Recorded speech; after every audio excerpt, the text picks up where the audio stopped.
Now, where did I put it? Here it is. Welcome to the Toolbox. Tools for life and everything in between. Stuff you can use or toss, it's up to you. Hey everybody, welcome back. This is episode 25 of Tools for the Toolbox, and I have an absolutely outstanding guest today from all the way across the pond, but I'll let him introduce himself. So who are you and what is your military background? Yeah, my name's John Templeton. I'm currently in Australia. I was in the New Zealand military. I was in the Army for 7 years. Started actually as a tanky, firing the cannon in the LAV. And I saw the grunts on the ground and I was like, I want to do that. I want to be in the trenches. So I corps changed to the infantry. Mm-hmm. And I set my sights on the recon and sniper platoon and worked my way up to there. So I was in the recon platoon. And then I actually failed Special Forces selection when I went for it. I was very young when I did that. And then I'm quite extroverted, and I realized that the clandestine life wasn't for me. So I did the physical training instructor selection a year later and passed that and became a physical trainer. Nice. And then ironically got posted to the Special Forces camp as the junior trainer. So that's my story. That's fantastic. So that was the NZSAS, right? Or is it? Yeah, man, those guys are friggin', they're crazy. They're crazy. I thought about Special Forces when I first got in, and I was like, well, it's a little different here in Canada. You have to have like 3 years in before you can even apply. And then once you do the application, then there's a selection, and then and there's a whole bunch of issues with, you have to have your parent unit agree to it. And we were like in the middle of Afghanistan stuff, and there were dudes that were like, yeah, I'm going Special Forces. I'm going to go on tour, and then I'm going to come back, and then I'm going to go on Special Forces selection. And they were like, no, just flat out, because they were so short on people and they needed the manpower. Yeah. So it was unfortunate, but I never would have passed selection. I really wouldn't have. I don't have the physical strength to, mentally, I think I probably could have made it, but I've never been good at pull-ups. I've never been good at push-ups. It's actually surprising, because I ran all the fitness testing for the unit, and some of them aren't that fit physically. And I no discredit, because they are beasts, but when you look at regular force guys, there are guys that are way fitter than the SF guys. But this isn't generalization. This is a couple of, I wouldn't say anomalies, but it's not too common to get RF guys that would smash all the fitness testing, and then SF guys that wouldn't smash it. They'd obviously pass it, but they're just a different breed. Yeah. Like mentally. Oh yeah. Yeah. All the SF guys I know are just, they're a whole nother ball of wax. Like, I was a combat engineer, right? And I like blowing stuff up. I'm happy with that. I'm good to go. Anytime I can play with C4, I'm down. But that sounds like so much fun. It is. It really is. I'll have to show you at some point. I got to do 1.2 tons of ordnance when we were overseas, and it was blowing up like munitions. Yeah. So we found a bunch of, the Americans found a bunch of ordnance that they just randomly was in one of the compounds that they had searched, and they were like, "Oh, you guys should come and take a look." So we rolled in there. We're like, what do you need us for? What's this up? And they're like, well, I got about 2 weeks left in tour, and I'm not taking that shit anywhere. And we were like, yeah, all right, we'll take it, no worries. And we went in there, and it was like 66 mil mortars, 82 mil mortars, 88 mil mortars, 100 what was it, the 106 Chinese rounds, or a bunch of those 82 mil recoilless rounds, like really, really bad stuff. And we loaded it all into the back of our lab, like onto the floor. Oh, there was RPG 7s, RPG 29s, which had already been fired and were just left on the ground there, that just like were duds. But those are super delicate, and ideally you never want to touch, like if they're on the ground, you don't touch them, period. Like the mechanism had been fired. I don't know. I mean, do they obviously, is it a firing pin? Is it kind of different? It's a little different. The RPGs are set up with piezoelectric crystal systems. So it's like a little flaming spark thing, isn't it? Kind of, yeah. So you hit the firing pin that sets off a charge, which breaks up the piezoelectric crystal, which sends a electrical charge beyond or into behind the charge, because RPGs are heat rounds, I can't believe I remembered all this still. It's been a while. So it goes in behind the copper jacket and then explodes the charge behind the copper. Copper comes forward. And it's a heat round, anti-vehicle round, right? But that piezoelectric crystal, if it's been fired, that means that's been cracked at some point. And if you it basically, if it breaks, it sends charge. So if it's been cracked and you move it, it could break right there and just go off. It can, one of the things, like your shadow can set it off. So when we're looking at disposal of that kind of stuff, you always you come in at a certain angle. You don't, like, you try not to cast a shadow on it. You try not to move it, all these things. And we showed up and we're like, oh yeah, we'll just take that and pick that up and we put a little bottle over the top of it, taped it on, threw it in the back of the truck, like like we were moving, like a moving company, just like, yeah, man. And I had one of my guys in my section who was just like, man, if we hit like a bad bump, we're all gonna die. And I'm like, yeah, well, we won't know it. Like it's just, the whole lab is gonna be missed. Who cares at that point? And he's like, but there's so much. I'm like, don't even worry about that. We still got, you know, the 80 blocks of C4 that are right behind me, plus all the grenades and the claymores and all that stuff. Like, we'll either be fine or we won't care. And he was just like, I don't think it helped him at all, but I didn't give a shit that much. Anyway, we're talking about me too much. So what? I want to hear about the explosion. Oh, you want to hear about the explosion? Well, yeah, sorry, I want to hear. That's like stopping before you ejaculate. That's just weird. Yeah. Just edging it a little bit farther. Yeah. So we drove it out. We grabbed a bunch of other munitions that we had collected over the last couple of months as well. Went out to the desert, dug a big hole, laid it all out, laid a shit ton of C4 onto it, and then I got to pull a pin on it and smoked, and we ran behind we took our lab about 600 meters away behind a mountain, or not a mountain, but like a really solid, I don't know if you know what the terrain looks like in Afghanistan, but it's really jagged rocks and stuff like that. So this thing was like, I don't know, 100 feet high or something. It wasn't huge, but we were behind that in the lab, and the charge went off and it fucking rocked us. Like, we all just like, Whoa. All right. That was awesome. And yeah, we went out there and all gone. We were like, that's a job well done. So I got video of it. I had just enough time to run out and put my camera up on the mountain before we had to move behind it. So I've got it up there, and I couldn't even find the dig site, but I just guessed, and I guessed right because it was smack in the middle. Oh man, it was a good hit. It was, and you can see it because we're so far away. You can see the shockwave roll through the desert towards you, and big mushroom cloud. Yeah, it was a good, that's the biggest charge I ever got to do.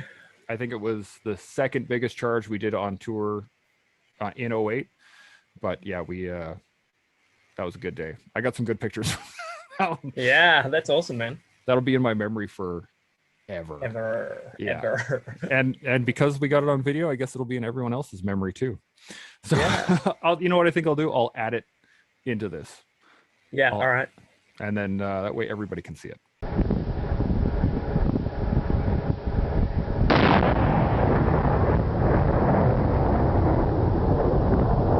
at that. Woo!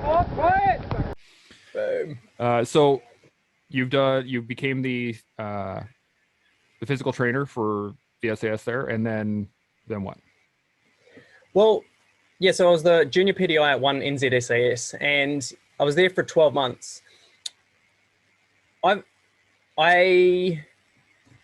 got into personal development in the military. I'd started investing in real estate, and I started the mindset stuff, and I really started to read books, and not within the military confines, but like mentally and emotionally, I started to outgrow the system. And so I had people that were sort of in charge of me who were holding me back. And I know this is super common in the military, right? You have to do courses, you have to do time, you have to suck some dick, and you get a position, and then you hold that position for a few years. And so I was just stuck, and I felt myself like wanting more from life. So that's when we call it a 717. I put in my paperwork, and 3 months later I was out. So I finished my 12 months there and then left and started my own business. Well, so, and is that the same business you're doing now? Like, you've just been running since then, or? No, started man, a few and then so many, and some failed, some succeeded. So that was personal training. It was a natural thing to do as a physical training instructor. I went into partnership with a friend. We ended up having a fight, and that broke down. And then two other physical training instructors left the military and asked me if I wanted to go in with them and open a gym. So I did that. We opened a gym together, and that's such an incredible story. Like, there were three of us. The building we set it up in was actually illegal because we knew nothing about business. So it wasn't zoned correctly. Yep. We had nowhere to live. So we slept at the gym. When the members left, they didn't know we lived there. So when the members left, and there was no shower, there was no cooking facility. So we had an electric frying pan, and we didn't have much money. Yeah. Bacon and eggs and baked beans on the electric frying pan, and we just put two mattresses on the ground, and there were three of us, and I was the smallest one, so I slept in that crack where the two mattresses join. And then in the evenings we would use the hose outside to shower, and we did that for about I don't know, like 3 to 6 months, somewhere in there, when the gym actually broke even in that point, and we started to make money, and that's when we started to look at getting our own places to rent and things like that. But those first initial 4 or 5 months were like very memorable, and when I look back, I'm like, we were working as doorman as well at a local bar just to get some money in to get this thing off the ground. Yeah, it was a good time. That sounds a lot like pretty much every infantry exercise or engineer exercise I've ever been on. Just sitting outside, waiting, sleeping in an old drill hall or something like that, and they're like, oh yeah, there's no showers, just deal with it. And you're like, all right, cool. So after multiple businesses now, what are you doing now? Coaching. Like it's mindset coaching, life coaching. That would be the context for people to understand.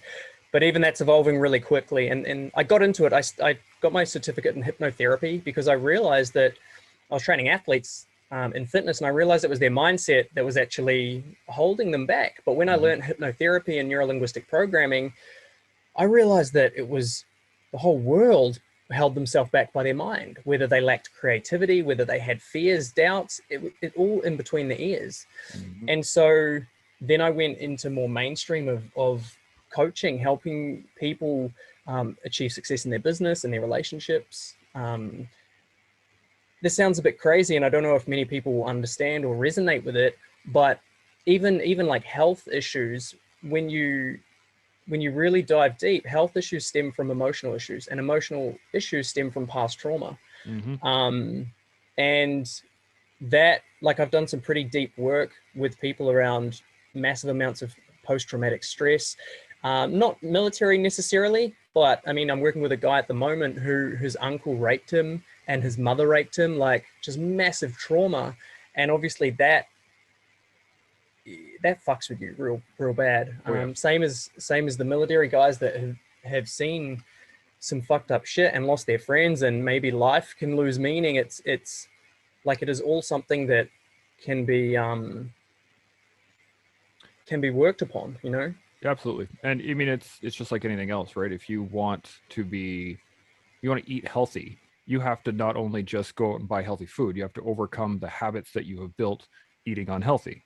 If you want to get a degree, or if you want to get physically fit or anything, you have to defeat the habits first before you'll make it anywhere, right? And I mean, I remember when I was quitting smoking, the first time I did it, it was a bitch, but it was more about what I found the actually time when I actually quit, and I haven't smoked for many years now, but it was the oral fixation. It was the thing in my hand, being able to put something in my face.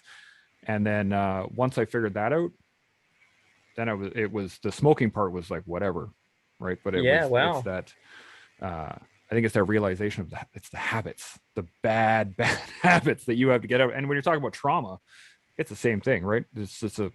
Your mind creates survival habits in a traumatic scenario. And so what do you have to do in order to manage that trauma? You have to figure out the habits that you've created that you needed to survive at the time. And it's such a fantastic point to bring home, because it is it's the key, right? Your mental state of mind determines so much of your physical output. It is I can't state that enough. But yeah, exactly so right. you get you've been a life coach for how long? About 4 years now. Nice. 4 years. And I've run events. I've spoken on some big global summits with some names that, if you're in the personal development space, you'll know, like Tony Robbins, Dr. Deepak Chopra, who else? Dr. John Demartini.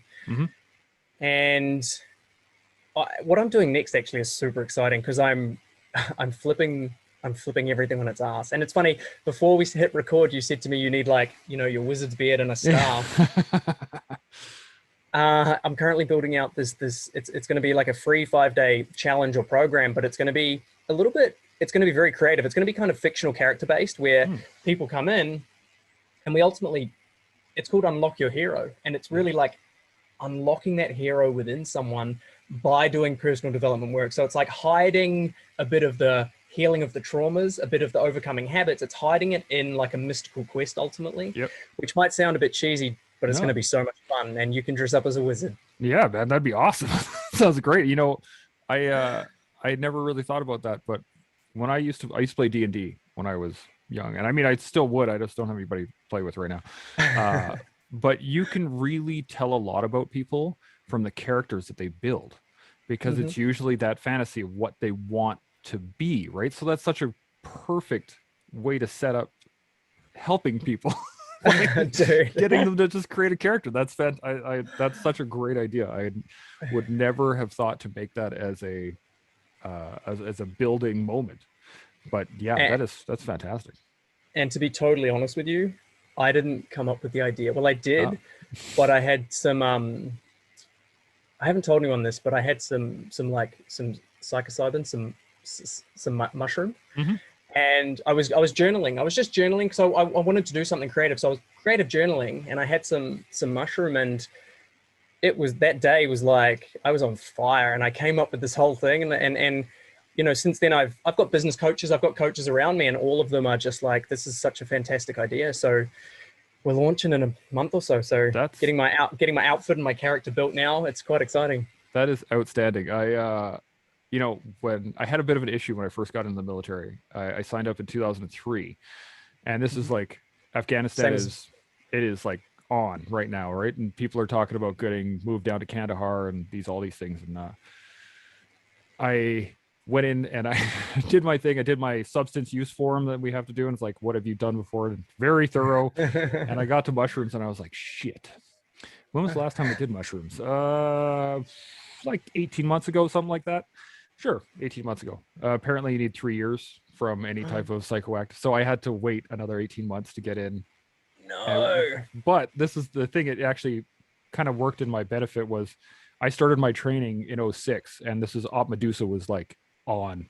Guys are in combat daily. So through my whole training, every one of my instructors was like, understand where you're going. And we're all like, fuck yeah. Like, and so like the dudes that I got to be with were just outstanding, because we were going to war and we knew it. There was no doubt about it. We were like, you're going to go like to your basic training was pre-deployment training. Pretty much. Yeah. So I did a year's worth of training to be an engineer. So you got your basic SQ, and then you got your trades training. And then I got to the unit. I was there for maybe a week. They did a reorg. I was, slated for a tour. We started work up the next week, and that year's worth of work, and then I left in 2008 so it was just like training gone. That's like a dream for most people. It really was. I tried to get on a second one, but didn't work.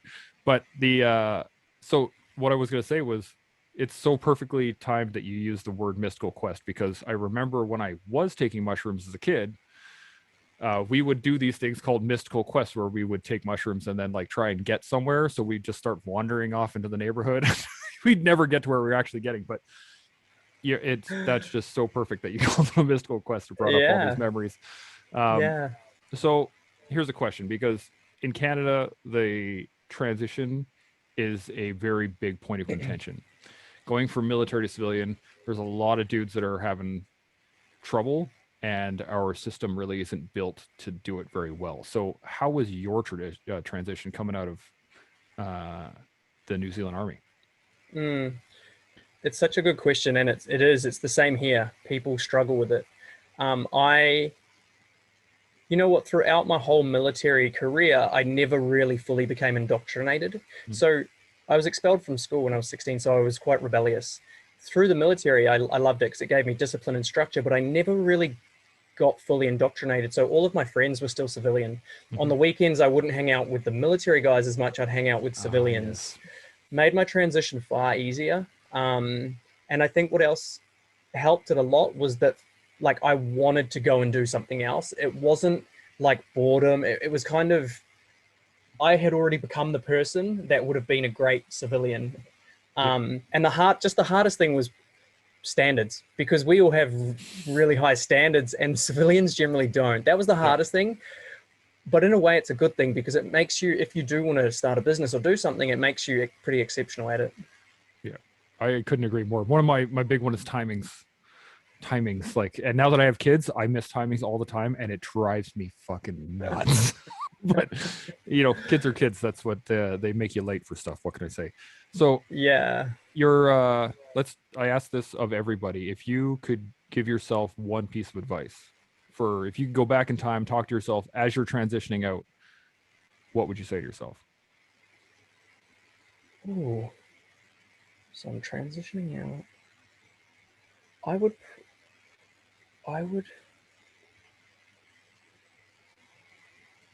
That is such a great question. Like, the first thing I want to say is, like, it's not going to be easy. That's what I want to say, because it really hasn't. But I think it would be more along the lines of, like, learn about the mind and emotions sooner rather than later. Because once you get that dialed in, you have your emotional intelligence dialed in, you become pretty superhuman. Because then your habits aren't running your lives. And that probably, it would have been some book. It would have been some book like, you need to read this. Yeah, it will make sense as you get older.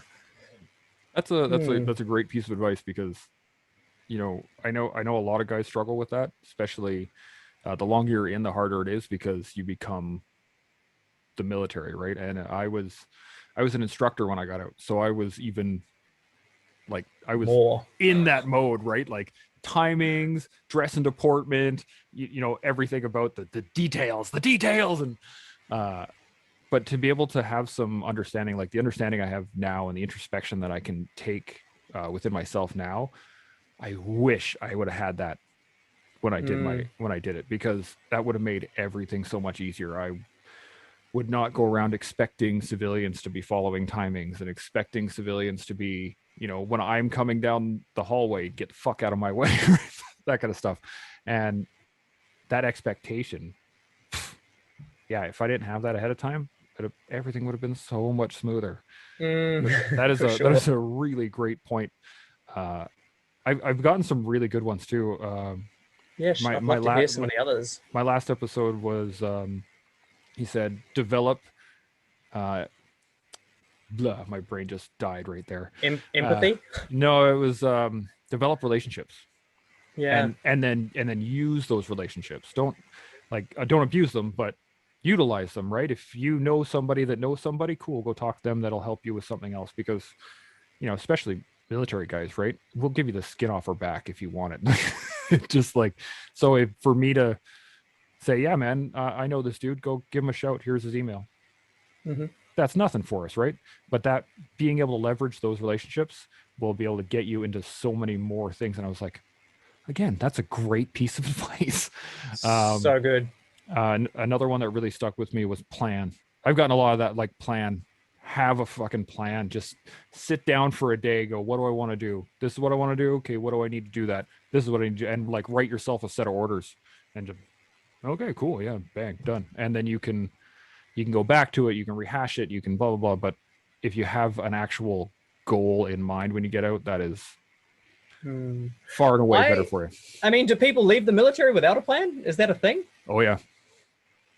So that's kind of what I meant when I said, like, I knew there was something calling me outside of it. I knew what I was doing, and that made it easier. So I think that if people aren't making a plan, then I think that's probably the greatest advice, because I definitely had a plan.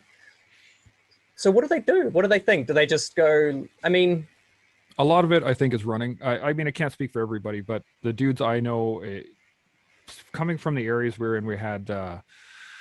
It's hard to get into the politics of what it is within our unit, but the the 80s and 90s here in Canada, we had this massive shutdown. Like all of our military was cut to ribbons, and then so the people that survived in that era were not war fighters, to put plainly, right? They were administrators, and and there was a very specific, you had to follow a very specific line in order to get promoted, blah blah blah blah blah.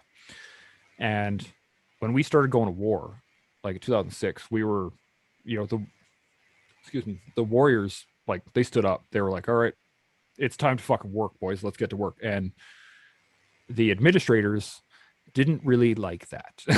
And so guys would get pushed out. Guys would get I had a warrant that was awesome, and he was going to go overseas with us, and he wanted to take 3 days leave on a weekend during an exercise, and just to see his baby be born. And they said no. We didn't need him, right? Like, he's not actually doing any work for those 3 days. He could have easily, and it was 3 hours away from Edmonton, so it's a quick drive. And they were like, no, you have to stay with the troops. And he was like, okay, well, here's my 30-day release. And they were like, oh shit. So he was out, gone. We had guys that came back from tour and realized that regimental life was not like tour life, where if you need something, you get it. And they were just like, fuck it, done. Get me the fuck out. And so there's a lot of, I think there's a lot of pride involved in it, a lot of ego stuff, but that's when guys get out early without a plan at all. They just kind of assume, oh, I'll just go get a job, I'll do whatever. And they don't, because stepping in, from my experience at least, stepping out of the military role and just trying to get a job for somebody, different world. Oh boy, that's a step too far. And other guys go to school. Other guys, like, I had a plan. I went to school, realized that plan wasn't going to work. Change plans, tried something else. That's not going to work either. Okay, change plans again. I'm still working on it. I'm sure I'll find something eventually. But go with the wizard. Yeah, maybe I could be that guy. I could just walk around. That'd be fun. So anyway, I think a lot of people get out without a plan because they're done. They're tired of all this stuff, and they're just like, okay, whatever, I'll figure it out myself. And unfortunately, Canada's so big that guys will go to, like, northern Manitoba, which is 20 plus hour drive from any one of the major bases. So you're like, you leave all your guys, you leave your support system, you leave everything, and then you're in the middle of nowhere, which is a bad setup to begin with, right? So it's unfortunate. Anyway, we'll get out of the Canadian military politics for a little bit and move on to the next. Let's get into what we actually were going to talk about today. So you and I chatted, and you wanted to, you said the spirituality really touched a nerve with you, and that's what you really want to talk about. Now, that's fantastic. Now, for some people, spirituality might equal religion or anti-religion, I guess, depending on how you're looking at it. But what's the difference? Let's start with that. So, to me, religion is dogmatic. And I heard a great quote not long ago, and it was, religion is following the follower. Religion is worshipping the follower, and spirituality is worshipping the message. And so, to me, when I was in the military, I remember I was on an exercise. I was out in the middle of nowhere. We had a campfire going on, and I was just taking the piss out of religious people because I was like, God's bullshit. And I remember laying into them. There's no evidence. And that was where I was at then with my awareness and my consciousness. And that's totally cool. And then fast forward to where I am now, like, through a lot of just learning. I just want to learn as much as I can and master myself and my life. And it's brought me to this place where, like, everything is spiritual. The whole world we live in is made of energy. Like, that's science. That's not even woo-woo. And that includes us, and our thoughts can affect that. And the CIA now, like, the CIA have even ran even ran a like a program using telekinesis, and they confirmed like it's all legit. This is all real stuff. And so it gets labeled woo-woo because it's dangerous. But spirituality to me is everything that our five senses can't really see. So our eyes can only pick up the spectrum of light from, red to violet, but then under red, we've got infrared, and above violet, we've got ultraviolet.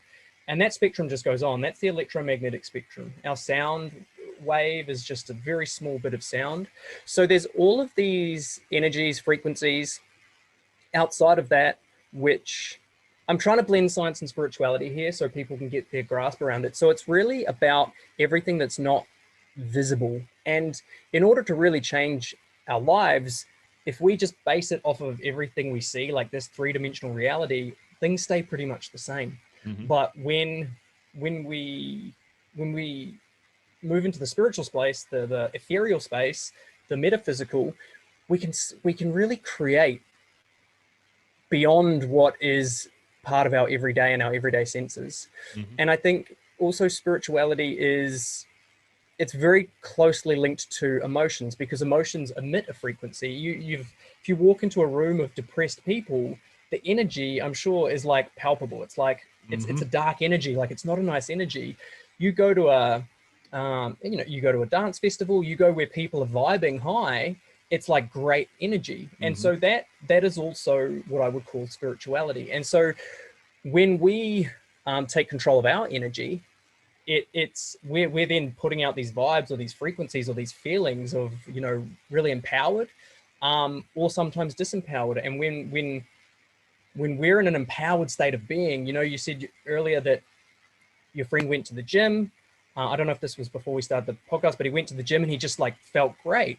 Because when you move and your energy's moving, you start vibing, but then also your thoughts change, because you think how you feel. So if you feel angry, you're going to have angry thoughts. But if you feel excited, you're going to have excited thoughts. And so spirituality encompasses, to me, all of this. That's a really great way of putting it. And I as you were describing it, I was thinking like the feelings when you are, you're on patrol or you're out in the street or whatever, and you're just like, what the fuck was that? And you won't even know what it is, but you will be like, you know what? I have a very odd feeling. And then my mom always like told me very early, she's like, if you're ever going to feel like that, leave. Like, you don't want to be in a situation that you have that feeling. It's like, okay, that makes sense. And, on patrol, I'm sure, is like being a recce guy. If you're walking along and you're like, wait a second, like, trust that fucking feeling, because it'll probably save your life. And the other thing is, like, you're exactly right. If you go to see your buddies at the bar and they're there and they're happy and they're like, whoa, hey man, what's up? You immediately feel better, right? Doesn't matter. You could be depressed to begin with. Just their energy alone will bring you back up. And yeah, I'm down. I actually, I did some Reiki work when I was younger. I was able to actually manage it somehow. I don't really remember how I actually did it at that point. I think I'm too old, too cynical now to tap into it anymore. But yeah, there's you're absolutely not. You're not too old or cynical. I'm just saying it's there when you're ready. Yeah, it's the acceptance that there is something that you don't understand, right? And then you just manage with what you have. And I can't tell you this. I don't know how many times I've heard this from people where I'm like, why would you go to a tailgate party? Like, you're literally going to just go sit outside of a friggin' stadium to wait for your game to start. What's a tailgate party? Okay. So it's a thing here in Canada and mostly the US though, where before like a football game or before a hockey game or whatever, sometimes you go out there in all your trucks and you park, you put your tailgate down, and people like barbecue and play games and just hang out before the game actually starts. And then when the game starts, everybody goes inside and then they come back out and they keep partying, or they go home depending on the win or lose. But I was always like, why? What's the point of going to something like that if you're just going to sit around waiting for the game when you could just show up when the game starts? And they were like, it's the feeling. it's the environment, right? It's the gonna say that sounds like a lot of fun to me, but yeah. Well, I was at the time I was being very contradictory. I didn't want to be involved with people in general, so I found reasons I've not been to there. And I've been there. Yeah, I was a weird fucking teenager, man. Anyway, but the point was the fact that it was everybody else. It wasn't the fact that you're sitting there waiting, or you go to a very high end restaurant. You go for a dining experience, and I was like, what the fuck is that shit? That is no. If I want food, I'm gonna go food. And then I worked at a 4-star restaurant, and like, yeah, it is an experience. Like, it is like nothing else, and the professionalism of working with special forces guys, right? You can feel it when you walk in the door. You're like, all right, and you kind of your back gets a little straighter just walking in, going, right, it's like it's good to work with those people. Now, one of the things that I've noticed in the last little while too is there's been this resurgence of, call it, old philosophies, right? Like yoga has become really popular, and what else is there? I mean, Buddhism, I think, has seen quite a resurgence. Chinese martial arts have really kind of blown up. BJJ especially is one of my favorites. And then, Odinism, and there's a bunch more. You know what I'm talking about. But do you think that why do you think there's been such a resurgence of those things? Because, I mean, for years it was, never heard about Odinism before, right? Yeah, so good question. I really believe that. So there are two sort of energies, polarizing energies. There's the masculine energy and there's the feminine energy. And like the military is super masculine. Structure, direction, like accomplishing the objective. And then feminine energy is more experience and flow and enjoying the journey. And so throughout history, they've both been there to some degree, in and out, but for our lifetimes, everything is like, business is very masculine. It's like hit targets, hit numbers, driven. And so like the best examples, if you look at New York City, it's like a masculine energy. It's like, we're all here to do something. Yeah. And then you go to Hawaii and it's feminine energy. We're all here to do nothing. And so all of this, the yin and yang symbol, right, is like Chinese. And that's the duality. That's the like, the white and the black and the black and the white. And it's these two energies at play. And so in life and everything that's going on around us, I believe that more of that feminine energy is coming back in. It's like, well, what's the point of just striving all the time if you don't actually enjoy the striving? And it's about a dance of the two. It's like, well, you should have goals and strive and, go to the hockey game, but you should also enjoy every minute of it. Like a guy called Alan Watts, he's a philosopher, and he had this quote, which I'll never forget, which was, when you listen to music, the objective is not to get to the end. The objective is to enjoy the middle. And so I believe that all of this Eastern philosophy is coming, because the Western is quite masculine. The Eastern is balanced. And I believe that the Eastern philosophies are coming back in again to balance out humanity, because there's so much separation and chaos at the moment. And really, we just need balance. And so I feel that it's all making a resurgence because we're figuring out that just striving and doing all the time isn't the answer. That's my take on it. That makes a lot of sense.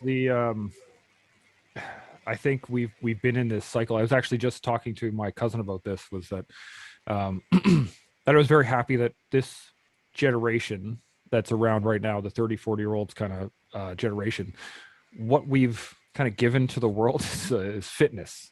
And because it started this whole thing about, like, you think about the 50s, and that generation that lived through the 50s, what they wanted was ease, because they'd seen war and devastation and rationing. They just wanted everything to be easy. And the 60s came around, and it was like, we're done with easy and rigidity. Now we want freedom, and we want experience. We want to be able to do anything like that. And then, have the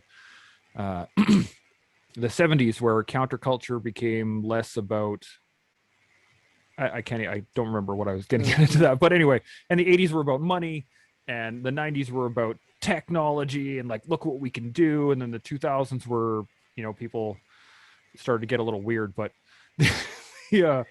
There's definitely a cycle. And yeah, you go. I was just going to say that this generation that we have now, like we're bringing fitness. This is a big deal now, right? To be fit. And I think even the concept of being fit is balance, because you have to be, in order to be fit, you have to have balance in your life. You have to be able to work out. You have to be able to relax. You have to be able to eat right and be able to not, and back and forth and back and forth. And I think you're absolutely right that we've been in such a very masculine drive over the last while, or goal-driven oriented. We need this to happen, then this is going to happen, and now we all just kind of want to like, okay, man, let's just sit back and relax.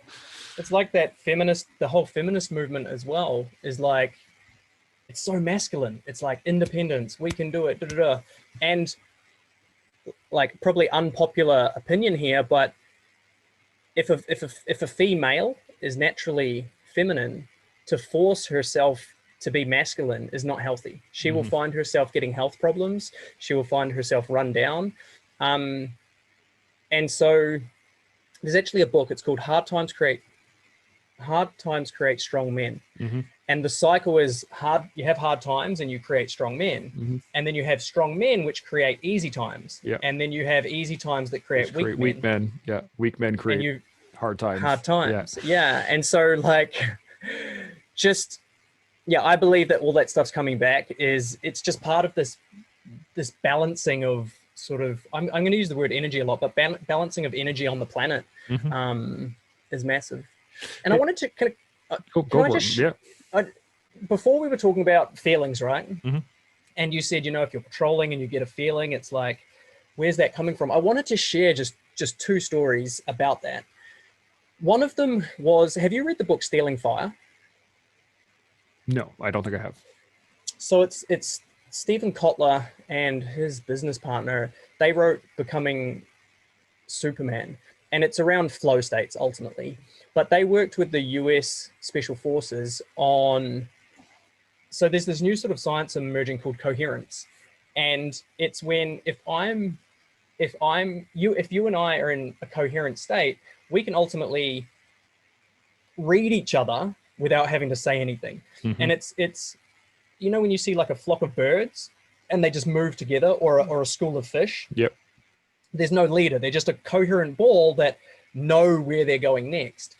If you experience a football team which is incoherence, they will just crush their opponents. So the military looked into this and were seeing how to trigger the flow within the team. So they became coherent, and then you could just read what people were doing without being able to see them. You just knew. It was like instincts.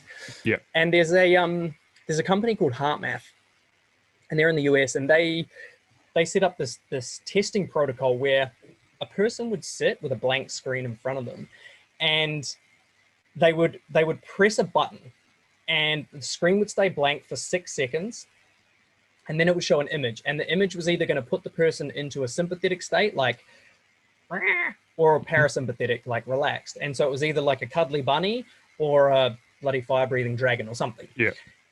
And the image would show for 5 seconds, then it would disappear again for 10 seconds, and they would press the button again. And what happens is when they press the button and the image was just black, the heart would react. So the nervous system would either switch sympathetic or parasympathetic about 5 seconds before the image was shown, and it was correct every time. And now this test has been replicated. So our heart has got like 40,000 neurons on it. It's got its own electromagnetic field, and it can pick up on things before they happen. And that's been proven with peer-reviewed studies time and time again. So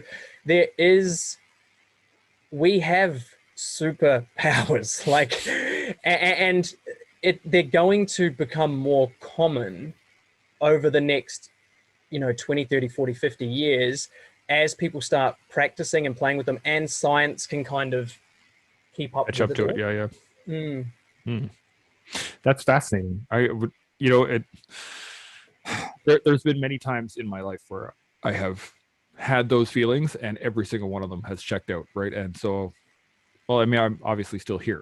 The big one, but there was a point in time where I was walking through a minefield, and I didn't know I was walking through a minefield. This is a whole nother story, but basically the point is I had gotten to a point where I had to, like, I was watching the ground as I put my foot on it, and just kind of like rolling my foot, looking for any type of disturbance in the dirt that wasn't supposed to be there. It was a bad scene. And I apparently had gotten ahead of myself at one point in time, and I put my foot down and I felt something. And I have no idea how I felt it, because it's like, boot, foot, or boot, sole, lining, my sock, my foot. But I felt something hard, and I was just like, that's not fucking right. And I pulled my foot back a little bit, and it was the edge of a Russian anti-tank mine that I had just touched with my foot. I didn't move anything except for the dirt around the edge of it, and I was just like, well, shit. Is a human being heavy enough to set off an anti-tank mine? At the time I was. You need about 400 pounds, depending on the mine. But I was 220 at the time, and I was carrying the C9 or the mini-me, yep, plus my metal detector and my gear. And so I was probably around 400 pounds, 380, 390 kind of thing. And I would have had to step like right on it. Plus, mm-hmm. But this is a legacy minefield, so it wasn't actually. What does that mean? So the Russians, when they were there in Afghanistan, they used to just fly helicopters around and like in the 90s, in the 80s, yeah, 80s, and then they would dump mines out the side of the chopper, and they'd be like, yeah, we're just gonna not allow the Taliban or the Mujahideen blanket at the time. mining. Yeah, and they would just mine areas, and they wouldn't tell anybody about it. They wouldn't mark it down on a map. Some of them they did, like when they actually physically emplaced them, but they would fly around choppers and just. So there's a lot of NGOs that are actually in Afghanistan that just do demining. That's all they do. And yeah, so I realized that we were in the minefield about 50 so odd meters from the edge of the minefield. So we were already inside it, and then I looked up and I was like, shit, that's not good. Yeah, so it was just me and another guy. It was a part of a whole other ball of wax that we were doing stuff, but it was like, there's no way I would have been able to feel that in my boot. There's no way. Physically, there's no way I felt that. But it was like, yeah, I felt something hard on my foot, and I knew it. It was like, but I did not touch it hard enough to get that feeling. So there is little things that you can pick up on if you're willing to listen to them. And I tell that to everybody, like, follow your instincts, right? If your instincts are telling you that something is a bad idea, don't do it. Mm-hmm. Or research it more, or like until you feel comfortable with it. But that it is that feeling of balance, right? You can be afraid of something, but you're like, okay, I think I can manage that, right? But there's times where your body is just like, no. You should listen to those things. Yes. So the other points that I wanted to get into is, I think for vets especially, like, we really associate with last a little while with the Odinistic style of life, right? The Viking mentality, and going back to, I know a lot of guys that are like straight up into Viking lore and are what I would actually call Odinists. And yeah, I mean, it's really cool to get into. It's a great pantheon to kind of learn from, but it really centers around death. And I think for a lot of the vets, a lot of guys have been fighting for the last 20 years now, friggin' long wars, is that when you come close to death, when you really appreciate death, it goes two ways. You either become really resentful for life and you just hate fucking everybody because they aren't good enough to do whatever, or you become really appreciative of everything. And it is I just always try to figure out why that is. Why is it that after those really dark, difficult times, we just go to those two, at least from my experience, those two areas. What are your thoughts? Well, it depends how deep you want me to go, but really what we focus on this, and what we this give, is your rabbit hole, brother. Go to town. What we focus on and what we give meaning to is going to dictate how we feel. So if we focus on our friend dying and the meaning we give to that is life sucks, it's not fair, why him, we're going to feel equal to that, which is shitty. And if our mate dies and we go, fuck, life is precious, fuck, my family mean the world to me, then we're going to feel the preciousness and the appreciation. So what we focus on and what meaning we give it is how we feel. And what we focus on and what we give meaning, the meanings we give is based on our beliefs, and our beliefs are shaped through our life, but primarily when we're young or when we experience a significant emotional event, which is, trauma related. So everybody's going to obviously react individually, and this comes back to the balance again. I'm like, if you're an Odinist, I mean, I haven't heard of it. It must be a Canadian thing or something. It's from Norse mythology. So like Odin and his pantheon, and going to Valhalla being, in order to get to Valhalla, you have to die in battle very well, and you have to be chosen by the Valkyries. And so there's a lot of. I know the seals talk a lot about it, right? Valhalla. Yeah, and Valhalla is the home of the warriors, and they are basically granted eternal life of battle, feasting, and mead. So it's like, a soldier's dream, right? you're gonna go fight all the time. You never die, and you get to feast and drink to your heart's content, and then wake up the next morning and do the same thing for eternity, or until the world ends. I've always wondered what it meant specifically, and thank you for sharing that. I think it's unhealthy when it's not balanced. So if that's your only belief system, then it's like you've got a one-way direction. But if you can be open to the opposite, and this is again complementary opposites, this is the yin and the yang, this is the spirituality. If you can be open to the opposite, then you see life's beauty, because then you can if life dictates that you rip a man's head off, you can. But if life dictates that you love your partner intimately, then you can. Whereas if you're just a beast and a killer, it's like you put that person in a different situation, they will not win. They will not be, able to survive. Whereas if you put a lover and a romance person in a war, they're also not going to survive. So I really believe it's about owning the traits of the greats. John DeMartini says so.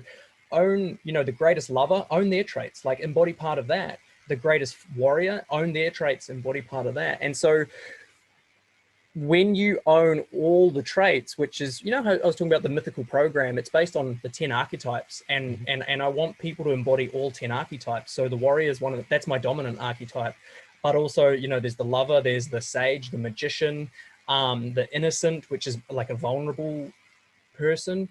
When we can play into all 10 of those characters in life, we're super balanced. Whereas if we're just the warrior archetype, then we can survive in one situation, and that's war, pretty much. So I mean, I know that's getting kind of deep, but the reason I believe the reason people are either going one way or the other is because through their whole life they've been conditioned, and in that moment they make a decision, they have a belief which is, life's fucked, or they have a decision that's life's precious, but it's based off of what they've experienced in the past.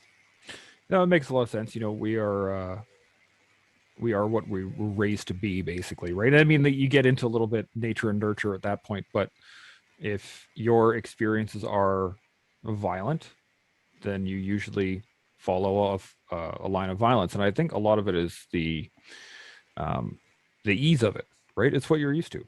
Okay, cool. You're comfortable there. If that's, if you're comfortable being a warrior, be a warrior.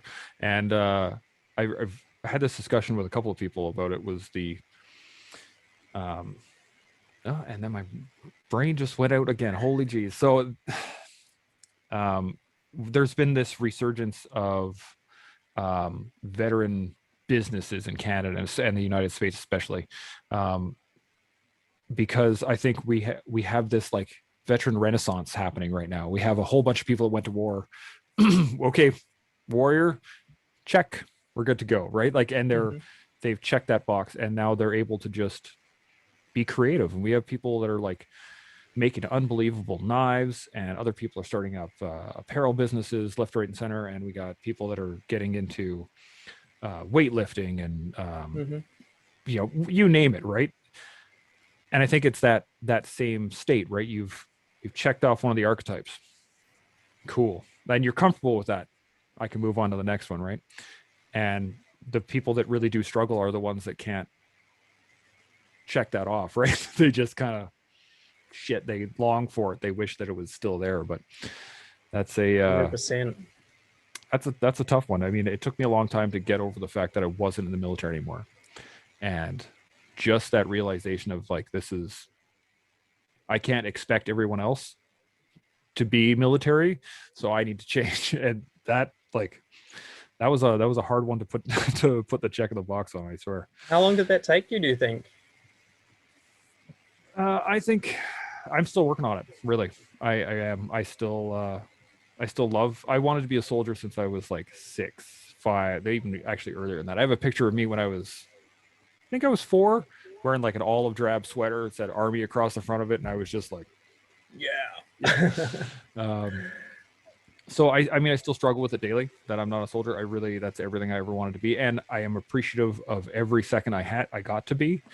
But there were lessons that I wish I had known, which would have made my days as a soldier longer and better, and I think more fulfilled. But that's, you know, now I'm finding fulfillment in other things. Like I have this podcast particularly. I get to feel fulfilled and help others and still be of service. And that's I'm good with that for now, at least until I figure something else out. So we've been rolling for just a little bit over an hour now. I was just going to ask, do you have any last tidbits of information? Anything burning on you? Not overly. I really just think that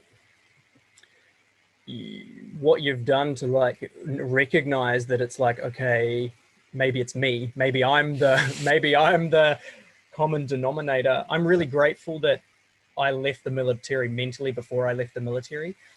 Some people, a lot of my friends have rejoined back up because they kind of don't know what to do, but I like, that's totally fine if that's truly what you want to do. But if you're going back to it because it's all you know, I would really say that become more. Like you're not a rigid robot. You have the ability to upgrade your mind, to change, to learn new skills, to learn business, to learn health, to learn love, to learn anything. And I would say step into that, like step into your next evolution. You can still, you know, if someone knocks your door down at home, you can still be a soldier and break their face. But if that's all you've got, then it really is on us. It was on me, it's on you, and you've recognized it. It's on us to upgrade, up level, upskill. And so I would just say, if anyone's listening, like step into that, because that's the next you, instead of going back to the soldier you. I think that's what really embodies, you know, success after the military, is when you can, cool, man, I was a soldier, done, right? Like I'm not a soldier anymore. I'm okay with that.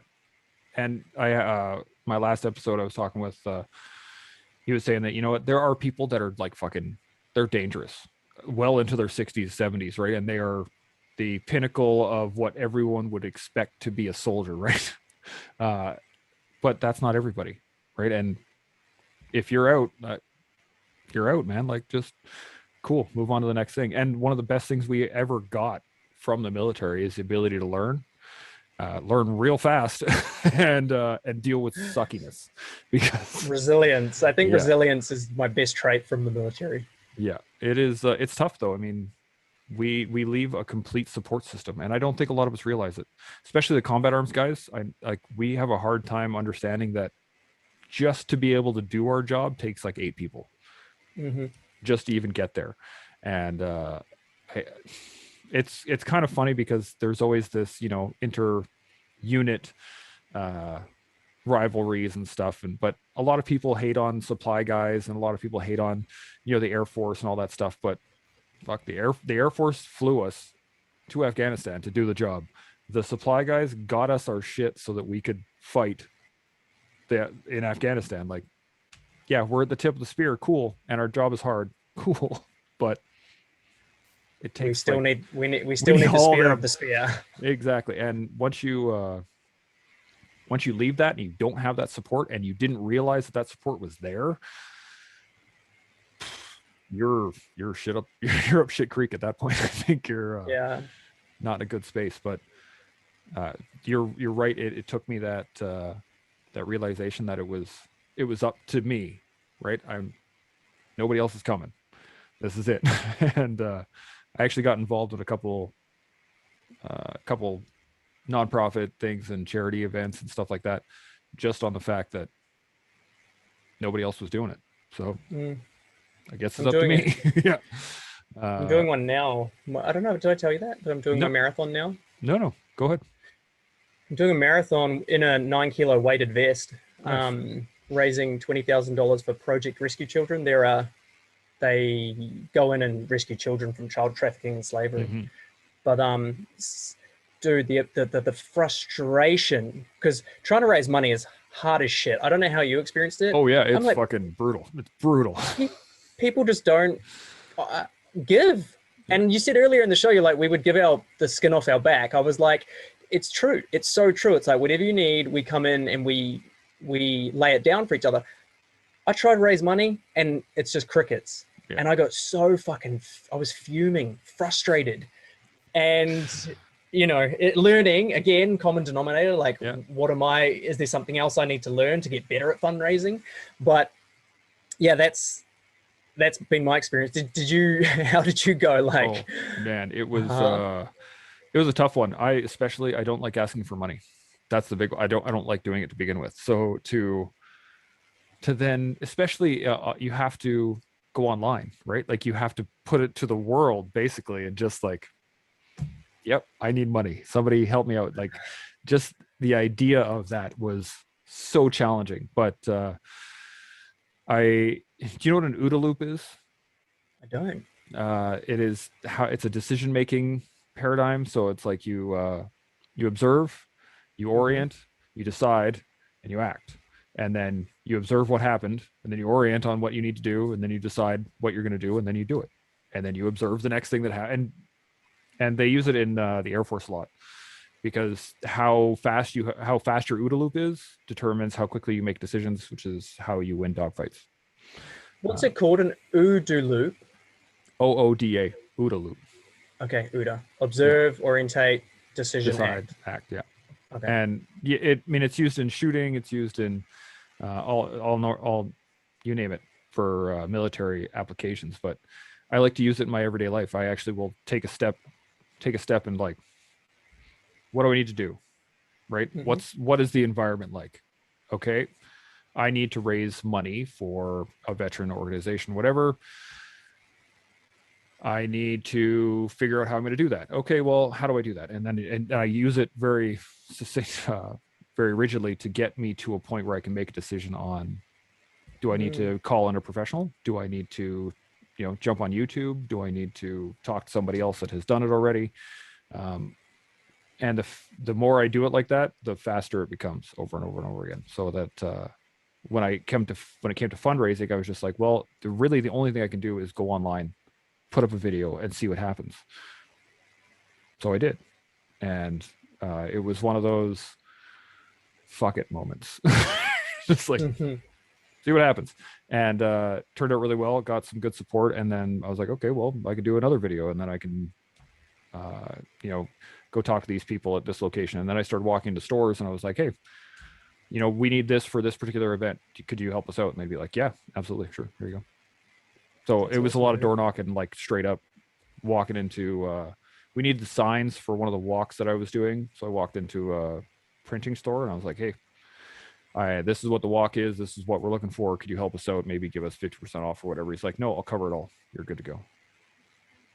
That's so cool, dude. So, but it was just that, like, it was, fuck it. I'll just go to the very beginning.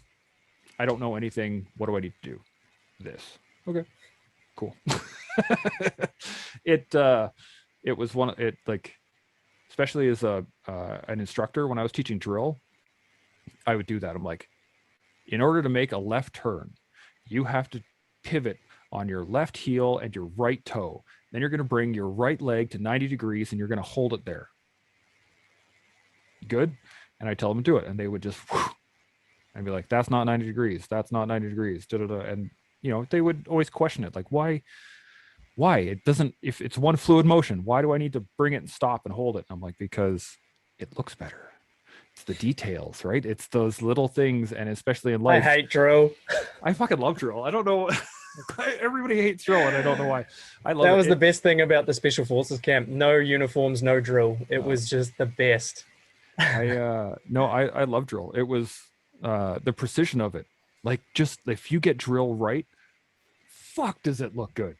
And yeah, it does look good. And it feels great. Like when you make a solid turn with 60 people and all the heels hit, just boom, and the entire drill hall echoes, and you're like, yeah. I love drill. Anyway, when I was in basic, my my drill instructors were they were kind of comical, but I was asking them for extra. I was like, so how was it? Did I make that step right? Was it quite, did my knee come up high enough? And it always reminded me of what drill was from. Drill was invented for combat, right? Step by step, unit cohesion from the Greek phalanx, all that good stuff. So I was like, yeah, dive into it. Let's do it. I had a blast doing it.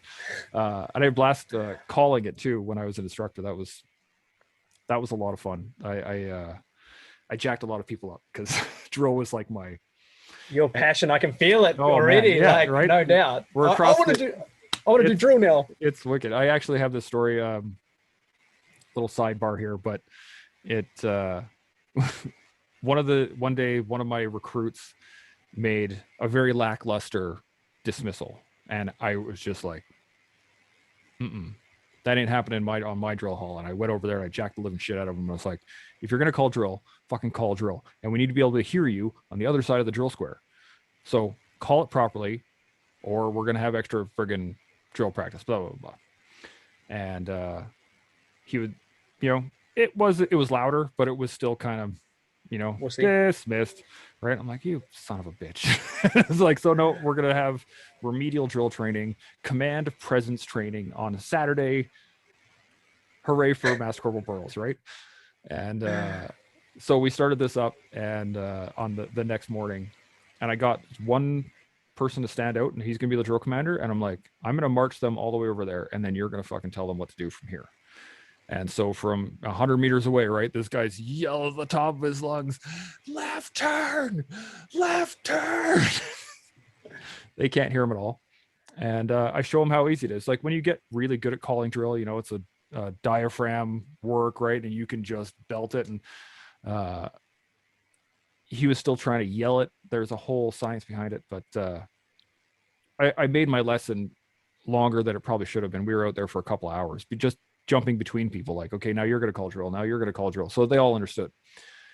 And apparently my base CO was having a party at the officers' mess that I didn't realize, which in the officers' mess is right off of the drill square. You guys are just yelling your heads off, and we're just screaming at each other, right? And I'm jacking them up from the center of the drill square, right? And it's like, you better do your fucking shit right. And it was pretty hilarious. So that the CO had to send over the adjutant, and he came over and he's like, Master Corporal Burles, do you understand there's a party going on by the CO? And I was like, oh, I'm sorry, sir, I didn't realize. And he's like, okay, well, just try to keep it down. I was like, roger that, sir. I gave him a high five and he walked off, and I turned around and I was like, listen up, you little shits, we have to be quiet because the CO is listening. And it was quite the laugh. I could see the CO, right? His whole party started laughing their ass off, but it was quite the thing. But the big thing why drill was so important for me was that when we were standing in formation at the unit, our first introduction to our platoon commanders was when they were called in on parade, and you could immediately tell the amount, we called it a gaff, a give a fuck factor. You could tell that guy's gaff was either very high or very low. So when a new platoon commander came in, or a troop commander, or a new sergeant, or a new warrant, anytime we had to do drill, you could tell whether that guy how sharp they were. Yeah. Yeah. And it was, so when I was churning out recruits, I'm like, your drill is going to be fucking awesome because that's the way I'm going to train you to do it. And they took to it quite well. Once we did the command presence training and they understood of how to call drill and why to call drill, and they actually took to it quite well, and they started calling pretty good drill. But I'm a nerd. What can I say? I love drill. It's so much fun. And it's hard. That's the other thing. Like, to do it really, like when you've seen the Marine Corps silent drill part, man, that's hardcore, right? That's fucking sweet shit right there. Or the changing of the guard in front of Buckingham Palace. That is some clean drill too, right? Like it is. Yeah, it's one of those things that I really love. I don't know why. I'm a little bit of a geek. Anyway, we've rambled on for quite a while. I really want to thank you for being here and chatting with us. This is there's some really, really great points that we're going to be able to pass on to everybody that's willing to listen, I guess. And yeah, I can't thank you enough. It's been a blast chatting with you. You got me telling all kinds of stories. I'm gonna have to edit some of these out. No, keep them in. Yeah. But yeah, I can't thank you enough. It's been an absolute pleasure. And if anybody wants to follow you or know more about you, where do they find you? I mean, at John Templeton Official is my handle everywhere: Instagram, Facebook, LinkedIn, but YouTube, but mainly Instagram. John Templeton Official. Wicked. Okay. Well, thanks again, brother. And Thank you. I can't wait to have you back on again at some point, because this is just so much fun. I appreciate it, man. Thank you so much for having me. My pleasure. That concludes this episode of The Toolbox. I want to thank you for listening. I hope you were able to use some of the information that was offered. I want to thank all those putting it on the line for us every day: military, veterans, first responders, and public servants. Keep up the good work. I look forward to bringing you more tools for your toolbox. And until next time, stay open, stay humble, and stay focused. Chimo.